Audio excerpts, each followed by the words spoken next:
பதஞ்சலி முனிவர் வந்து குருஸ்தானம் எல்லாருக்கும் போதனை கொடுத்துக்கிட்டே இருப்பார். அதே சமயம் போதிக்கிறவர் வந்து அவர் நேரடியாக முகம் காமிச்சு போதிக்க மாட்டார்.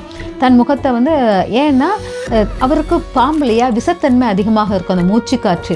அதனால் நேரடியாக மாணவர்கள் போதனை கேட்டாங்கன்னா அந்த விஷம் தாக்கி அவங்க இறந்துருவாங்கன்னு சொல்லிட்டு தனக்கு முன்னால் இவர் கூட வந்து இன்னொருத்தர் தொடர்பு கொண்டே வருவார். அவர் தான் வியாக்கியாபாதர். அப்படி வியாக்கியாபாதர் வந்து இவரும் அவரும் சேர்ந்து டிராவல் பண்ண விஷயங்கள் தான் நிறைய. 2 பேரும். அவர் வந்து புலியின் காலை பெற்றவர், இவர் வந்து பாம்பினுடையது இது 2மே பற்றுதல் அப்படிங்கிற மாதிரி. அதாவது பாம்பு வந்து பார்த்திங்கன்னா முதுகு தண்டுவடத்துக்குள்ள நம்ம பின் முதுகு தண்டுவடம் அப்படி மேலே ஏறும் இல்லையா, அந்த தன்மையை குறிப்பதாக இருக்கும். புலி வந்து பதஞ்சலி முனிவர் வந்து நம்ம குரு காரகத்துவம் உள்ளவராக இருந்தாலும் நிறைய நெகட்டிவ் நம்மளை பற்றி புறம் பேசினா கூட அது உங்களை எஃபெக்ட் ஆகாது அப்படிங்கிற முக்கியமான பண்பு அந்த இடத்துல இருக்கும். அதனால் பதஞ்சலி முனிவர் வந்து இங்கே எல்லாருக்குமே ரொம்ப அருமையான சக்தி கொடுக்கக்கூடியவர் தான். அது வந்து நம்ம உடலை வளைக்கக்கூடிய தன்மை அவ்வளவு பவர்ஃபுல்லாக நம்ம உடலை வந்து தனுசு ராசிக்காரர்களுக்கு அகம்பாவம் அதிகமாக உண்டு. எனக்கு எல்லாம் தெரியும், எல்லாம் முடியும், அதை வந்து குறைப்பது பதஞ்சலியால் முடியும். அதனால் ஞாயிற்றுக்கிழமை வழிபாடு பண்ணும்போது அந்த தன்மையின் அளவு குறையும். அப்போ ராகு கேது தோஷம் இருந்தால் உணவு பதைகள் வச்சே ஆகணும். ராகு வாய், கேது வந்து வெளியேற்ற பகுதி. அப்போ இந்த ராகு வாய் உணவு உட்கொண்டு வெளியேறும் தன்மை தான் இங்கே 2 ஆக்டிவேட் பண்ணணும். அதனால் இங்கே உணவு வைத்து அந்த உணவை மற்றவங்களுக்கு தானம் கொடுப்பது சிறப்பாக இருக்கும்.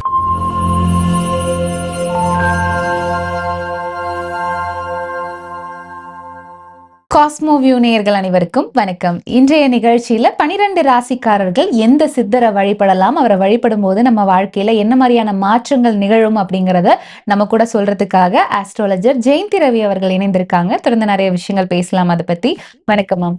வணக்கம்மா. எப்படி இருக்கீங்க மேம்? நல்லா இருக்கம்மா. நம்ம இன்றைய நிகழ்ச்சியில வந்து தனுசு ராசிக்காரர்கள் இல்ல தனுசு ராசியில பிறந்த நட்சத்திரக்காரர்கள் எந்த சித்தரை வழிபடணும், என்ன மாதிரியான பூஜை முறைகள் அவங்க வீட்டுல செய்யணும், அதை பத்தி சொல்லுங்க மேம்.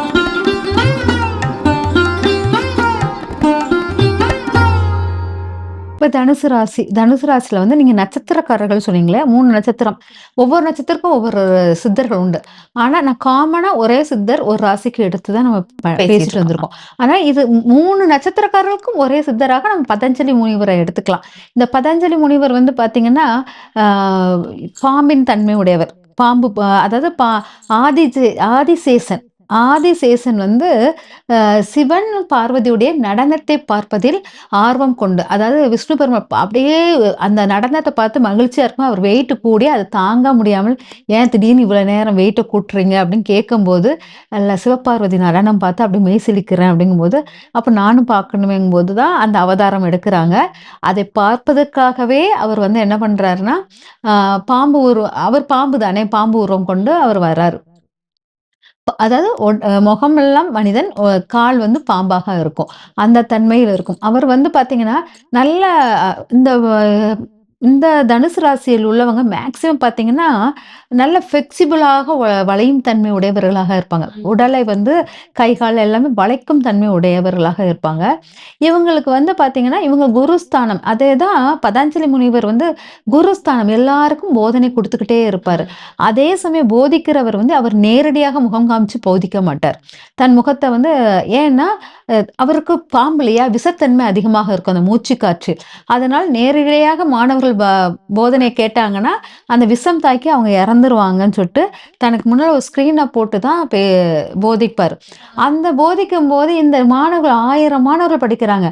அந்த 1000 மாணவர்கள் வந்து அந்த போதிக்கும் போது இவர் மட்டும் என்ன இந்த சீன் காமிக்கிறாரு போதிக்கும் போது, அப்படி அந்த மூச்சு காற்றினுடைய வெப்பம் தாங்காது அப்படிங்கிறதுக்காக அவர் அப்படி பண்ணுவார். அப்போ ஒரு மாணவன் ஏதோ கடைக்கோ எதுக்கோ போயிருக்கான், மற்ற மாணவர்கள்லாம் அந்த திரையை விளக்கிட்டாங்க. அந்த விஷத்தன்மை தாக்கி அத்தனை பேரும் இதாயிட்டாங்க. அவ்வளவு பவர்ஃபுல்லான அதாவது குரு என்ன சொன்னார், அதனால தான் குரு தூங்குறது பார்க்கக்கூடாது. குரு உணவு உட்கொள்வது பார்க்கக்கூடாது. குருவை பற்றி எந்த ஒரு விஷயத்தையும் ஆய்வு பண்ணக்கூடாது. குரு சொன்னா நான் கேட்பேன். அதுங்கிற தன்மை இந்த பதஞ்சலி முனிவருடைய இதுல வந்து நம்ம கத்துக்கலாம். அவ்வளவு பவர்ஃபுல்லானது. அவ்வளவு இவர் வந்து யோகத்தினுடைய தன்மை, யோகா சக்தி பெற்றவர் அப்படிங்கிறது. அவர் வந்து நம்ம மனதை மட்டும் இல்லாமல் எல்லாமே கட்டுக்கோப்பில் வைக்கக்கூடியவர் அப்படிங்கிறது. இவர் கூட வந்து இன்னொருத்தர் தொடர்பு கொண்டே வருவார். அவர்தான் வியாக்கியாபாதர். அப்படி வியாக்கியாபாதர் வந்து இவரும் அவரும் சேர்ந்து டிராவல் பண்ண விஷயங்கள் தான் நிறைய. 2 பேரும். அவர் வந்து புலியின் காலை பெற்றவர். இவர் வந்து இது பாம்பினுடைய இது 2மே பற்றுதல் அப்படிங்கிற மாதிரி. அதாவது பாம்பு வந்து பாத்தீங்கன்னா முதுகு தண்டுவடத்துக்குள்ள நம்ம பின் முதுகு தண்டுவடம் அப்படி மேலே ஏறும் இல்லையா, அந்த தன்மையை குறிப்பதாக இருக்கும். புலி வந்து ஒரு மரம் ஏறி பற்றி மேலே போவதை குறிப்பதாக இருக்கும். பூக்களுக்காக மேலே ஏறி போவார். இந்த 2மே பாத்தீங்கன்னா இந்த மேல சரசராமம் ஏறுறது மட்டும்தான் இங்க எஃபெக்ட் காமிக்குது. அததான் இவங்க 2 பேரும் பற்றுதல் அப்படிங்கிற மாதிரி வரும். அதனாலதான் இந்த ராசிக்காரங்களுக்கு தனுசு ராசிக்காரங்களுக்கு 8ஆம் பாவமாக கடகராசி அமையும். ஆனா அவங்களுக்கு கெடுதல் வராது. எப்பவுமே 2ஆம் ராசிக்கு கெடுதல் வராது. அதனாலதான் இந்த தனுசு ராசியில வந்து பதஞ்சலி முனிவர் வந்து நம்ம குரு காரகத்துவம் உள்ளவராக இருந்தாலும் நிறைய நெகட்டிவ் நம்மளை பத்தி புறம் பேசினா கூட அது உங்களை எஃபெக்ட் ஆகாது அப்படிங்கிற முக்கியமான பண்பு அந்த இடத்துல இருக்கும். அதனால பதஞ்சலி முனிவர் வந்து இங்க எல்லாருக்குமே ரொம்ப அருமையான சக்தி கொடுக்கக்கூடியவர் தான். அது வந்து நம்ம உடலை வளைக்கக்கூடிய தன்மை அவ்வளவு பவர்ஃபுல்லா நம்ம உடலை வந்து எந்த நேரத்துல எப்படினாலும் வளைச்சிக்கலாம்.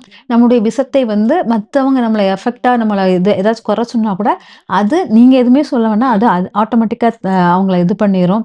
அந்த மாதிரிலாம் அந்த பதஞ்சலி முனிவருக்கு வந்து உண்டு. அதனால இந்த பதஞ்சலி முனிவர் தனுசு ராசிக்காரர்கள் வழிபாடு பண்ணுவது சிறப்பாக இருக்கும். ஓகே. ஸோ தனுசு ராசிக்காரர்கள் வழிபட வேண்டிய பதஞ்சலி சித்தர் பத்தி சொன்னீங்க. இவருடைய ஜீவ சமாதி எங்க அமைஞ்சிருக்கு? இவருடைய ஜீவ சமாதி 2-3 இடத்துல இருக்குது.